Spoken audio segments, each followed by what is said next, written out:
everybody, welcome to Constant Science. I'm Don with Explosions Incorporated. Sorry it's been a while. Aaron and I both got really busy recently. There's a lot of things going on in our personal and professional lives. We both have day jobs. So we're going to try to keep up posting every once in a while to let you know we're still alive and around, because we are still alive and around. It's just kind of hard to find time to write an in-depth blog post or do a video that's up to our personal standards. Now, the topic of today's video is a scientific topic that I haven't talked a lot about, neither has Aaron, which is strange because it's really near and dear to my heart. I'm going to talk about evolution today, and I love talking about evolution because it's the fundamental backbone bedrock theory of all of modern biology. It is as confirmed as any theory in the history of the biological sciences, and yet there are still people who disagree with it, who push to have it removed from our schools for religious or cultural reasons. Obviously, I'm not one of those people, and in fact, I think it's really important, and I like to talk about it. What I'm going to do today is not really give a brief primer on evolution. That's boring. I'm going to engage in a little bit of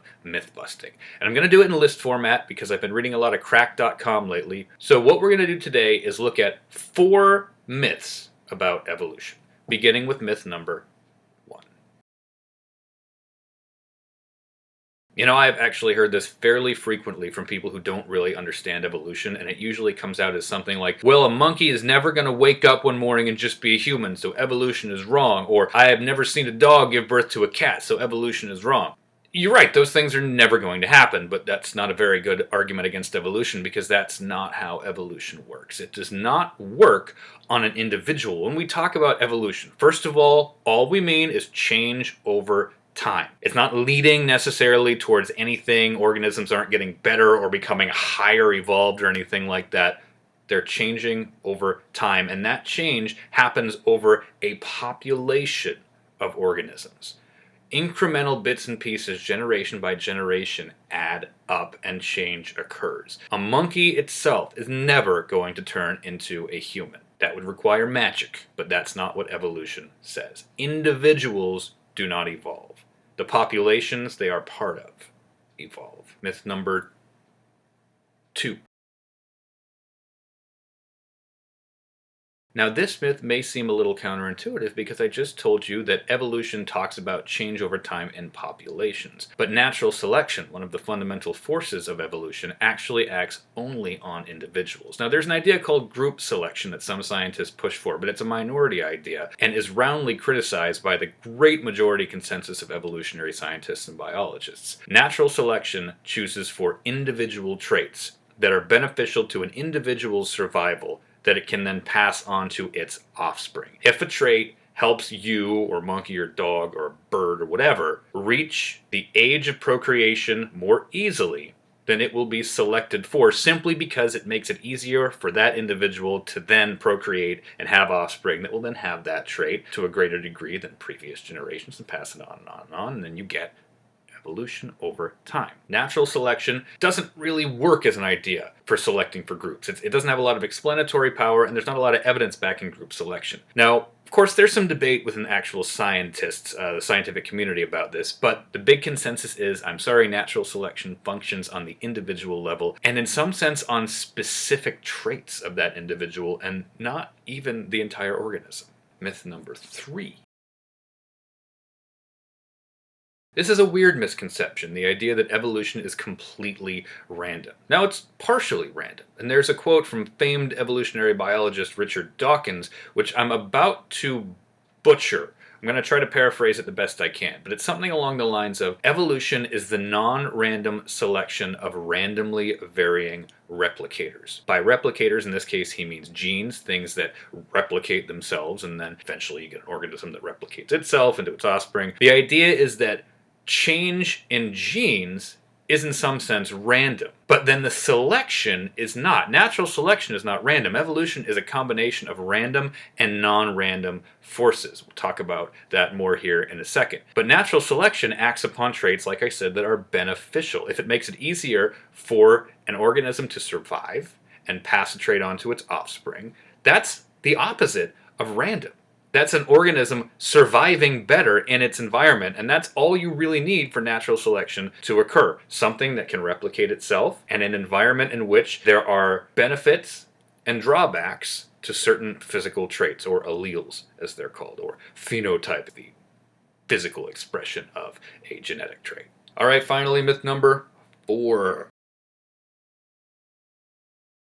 This one I don't think has to do with anything insidious. It's just that people hear a lot about mutation. You hear about it all the time in pop culture. X-Men are mutants, mutation this, mutation that. The idea that the only real force of evolution is this force of mutation. Well, that's not true. I just said natural selection is also a force of evolution, and natural selection acts upon mutations. Beneficial mutations help an organism to survive and propagate that trait. Deleterious or negative mutations make it harder for it to survive. Most mutations are probably neutral. They don't work themselves out into an allele or into the phenotype, but good ones and bad ones are acted upon by natural selection, random, non-random. But there are 2 other major forces of evolution too. There is genetic drift, which is the random change in the frequency of alleles inside a population over multiple generations. So say you have a population of people half blonde hair, half brown hair, and through purely random factors, 5 generations later it's 75% brown, 25% blonde. It's just because of genetic drift in this case. Genetic drift can lead to some interesting effects like genetic bottlenecks. Say you've got a big population that's this big and then it compresses down to this much right here. Well, the frequency is going to change because the die-off, or whatever it was completely random, and so the animals or the plants or whatever it is coming out of this bottleneck as they further proliferate are going to have a different frequency of alleles and traits than the one before the bottleneck. Sometimes this can be bad. Sometimes you start with 5% of a population having a negative genetic trait, and then after the die-off or the migration or whatever it was in that bottleneck, 40% of them have it, and so it becomes more likely to get passed on. This has been observed in Amish communities in western Pennsylvania, actually. Then there's a force called gene flow. And gene flow is when you have 2 different separated populations of the same species. So they can interbreed, but they don't until somebody migrates over here. And then maybe somebody migrates over here. And so you start to move genes and traits between these 2 populations. It's a decrease in genetic diversity, unlike what mutation can often do if it's a good one that gets chosen for, increasing genetic diversity. Gene flow just kind of happens as 2 populations begin to interbreed, and if they kept separate, maybe they would speciate, maybe they would become new species. But as they come together, gene flow ensures that they mix and they mingle and they start to become more of one species. Like I said, it actually decreases genetic variation. All right, so that is my brief 4-point myth busting on some misconceptions about evolution. Like I said, we are going to be around. We won't be here every week like we used to be, but by now that should be obvious. But keep your eye on us. Keep your eye on us and think of us for your birthday parties and your corporate events and your school assemblies and anything that requires anybody blowing anything up. Come look at us. Check out our local shows page, our performances page for details. As always, thanks for watching. I am Don with Explosions Incorporated. 'Cause I'm a man of constant science. Man of constant science. Man of constant science. Watch me do my show. If you like stuff that can make you think, then click on these video links. So as not to be bitter, follow Facebook and Twitter. We're always at Explosions Inc.